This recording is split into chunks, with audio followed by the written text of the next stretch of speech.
Today class 10th Maths CBSE sample paper part A question number 18 case study.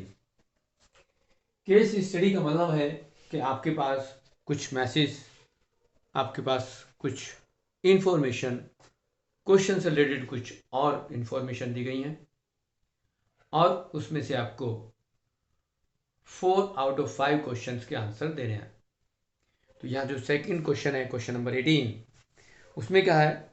The class 10th students of the secondary school in Krishnanagar have been allotted to the rectangular plot of a land for gardening activity. Samplings of the Gulmohar are the plots planted on the boundary at a distance of 1 meter from each other. There is the triangular grassy lawn in of the plot as shown in figures. The students are to show seeds of the flowering plants on the remaining area of the plots. आपको ये figure दिखा दें कि आपके पास जो figure है, question है, वो किस टाइप की फिगर है जिसको आपको देख करके प्लॉटिंग करना है और फिर आपको आंसर देना है। तो एक स्कूल है जो कृष्णानगर का है, उस स्कूल में एक प्लॉट है जो रेक्टेंगुलर शेप का है और उस रेक्टेंगल प्लॉट में आपको प्लांट्स लगाने के लिए कहा जा रहा है, जिसमें प्लांट्स का डिस्टेंस जो है वो 1 मीटर प्लान किया गया है और इसके बीच में एक ट्रायंगुलर पार्ट है जिसको PQR से रिप्रेजेंट किया गया। फिर उसमें नीचे जो क्वेश्चंस लिखे गए हैं आपको उनके क्वेश्चनों के आंसर देने हैं। तो सबसे पहले आप बात करेंगे कि आपके पास जो फिगर है वो किस टाइप की है और इसके आंसर्स कैसे होंगे। ये 5 क्वेश्चंस हैं, 5 में से 4 को अटेम्प्ट करना है, लेकिन हम इनके 5 के 5 आंसर्स आपको देंगे। तो सबसे पहले आप एक रेक्टेंगुलर प्लॉट ड्रॉ कर लें as question number 18। Rectangular plot आप प्लान कर रहे हैं कि ये एक रेक्टेंगुलर प्लॉट है और इसमें कहा गया कि ये ए, यहाँ पॉइंट बी, ये सी और ये डी मार्क कर रहे हैं और यहाँ से डिस्टेंस मार्क कर रहे हैं कि ए जो है वो ओरिजिन है।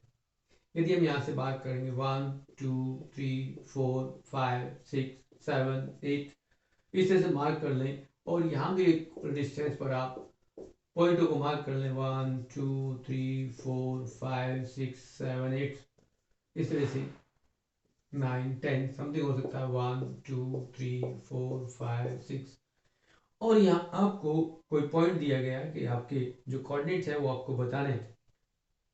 यहाँ आपका जो क्यू पॉइंट है वो 3 के ऊपर है और अप्रोक्सीमेट ये 2 तो ये यहाँ कहीं है क्यू और फिर 4 के ऊपर 1 2 3 4 5 6 4 6 कहीं यहाँ आपको पी पॉइंट मार्क किया गया है और आर आपका है 6 5 पर, तो यहाँ कहीं होगा। आप इस तरह से इनको ज्वाइन कर दें और एक ट्रायंगल आपके पास मिलेगा एज PQR। आपको यहाँ डॉट मार्क किया गया है कि P कहीं इस तरह से 4 पर, तो R 6 पर और Q 3 पर है। आपको कहा गया है कि A is the origin, answer question first to fifth. तो सबसे पहले कहा है considering A as a origin. यदि ये ओरिजिन है A, तो ओरिजिन से आप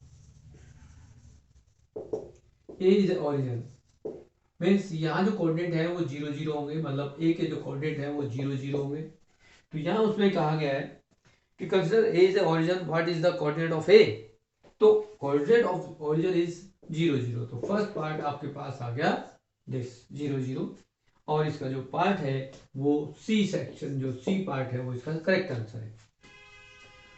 what are the coordinate of P, तो P के कोऑर्डिनेट निकालेंगे आप। कोऑर्डिनेट ऑफ P आपको लिखना है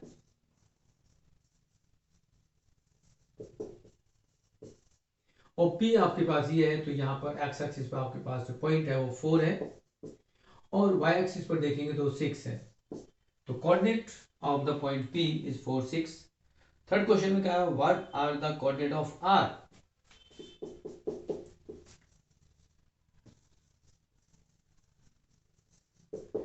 कोऑर्डिनेट ऑफ आर, और आर पॉइंट आपके पास ये 6 और ये 5 होगा।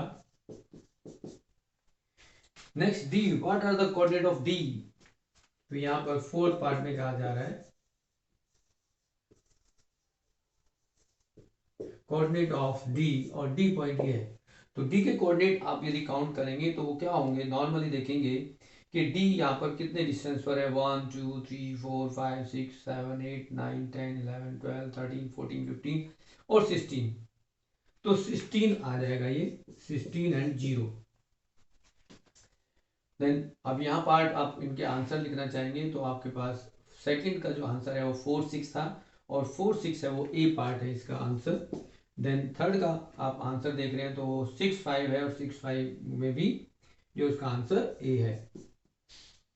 और फोर्थ में क्या गया है कि और फोर्थ में भी जो कोऑर्डिनेट 6 0 है वो भी ए पार्ट है। एज फिफ्थ पार्ट देखेंगे तो फिफ्थ पार्ट में क्या, what are the coordinate of P if D is taken as the origin? यदि आप डी को कोऑर्डिनेट ले लें, ई के पार्ट्स जो आपको कोऑर्डिनेट दिए गए हैं, यहाँ आपको मार्क किया गया है, ये ए पार्ट है, ये बी पार्ट है, ये सी है, ये डी है और ये ई पार्ट। हम 1 2 3 मार्क कर रहे हैं तो कोई फर्क नहीं पड़ता। अब यहां कहा गया है कि पी के कोऑर्डिनेट ऑफ पी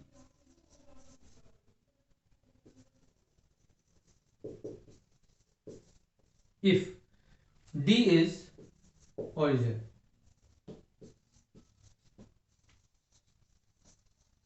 अब डी यदि ओरिजिन है तो यहां से आप इसको देखेंगे तो यहां रिवर्स पढ़ेंगे।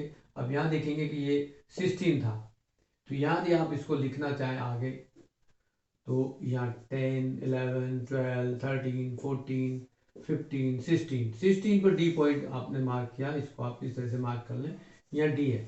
तो यदि ये 0 होगा तो यहाँ से आप काउंट क्या करेंगे, ये 1 2 3 4 5 6 7 8 9 10 11 और ये फिर 12 होगा। और यहाँ से फिर देखेंगे कि यहाँ कितने पॉइंट है, 1 2 3 4 5 6। तो वाई एक्सिस पे तो P जहां भी है वो 6 होगा, और यहां से हम काउंट करेंगे तो 12 होगा। तो coordinate of P is 16 and 6, sorry 12 and 6, 12 and 6 होगा। इस तरह से ये आपका जो आंसर है 12 एंड 6